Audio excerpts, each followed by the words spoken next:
আসসালামু আলাইকুম। কেমন আছেন সবাই? আলহামদুলিল্লাহ আমি ভালো আছি। আশা করি আপনারাও ভালো আছেন। তো আমি আজকে বেগুন ভর্তাটা দেখাবো ঝটপট। এইভাবে বেগুন ভর্তা করলে অনেক মজা লাগে। তো আমি বেগুনটা ধুয়ে একটু সরিষার তেল মেখে মাঝখান দিয়ে একটু কেটে নিছি।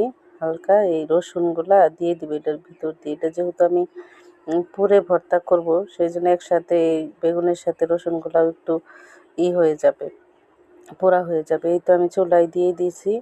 তো এপিঠ ওপিঠ করে চুলাটা আমি ভালো করে পুড়ে নিয়েছি। এই তো এখন উপরের পোড়াগুলা ফেলে দিব, পোড়া চামড়াটা। আর সাথে আমি এখানে শুকনা মরিচ আর পেঁয়াজ নিয়েছি। এই তো শুকনা মরিচ আর পেঁয়াজ সাথে ভালো করে একটু লবণ দিয়ে ডলে নেব। এভাবে বেগুন ভর্তা করে খেলে অনেক মজা লাগে। আপনারা বাসায় ট্রাই করে দেখবেন। তো আমি সাথে একটু সরিষার তেল মেখে নিচ্ছি। বেগুন অনেকেই অনেকভাবে সেদ্ধ করে খায়, কিন্তু আমারটা পুরেই বেশি মজা লাগে। এই তো হয়ে গেছে আমাদের মজাদার বেগুন ভর্তা। আল্লাহ হাফেজ।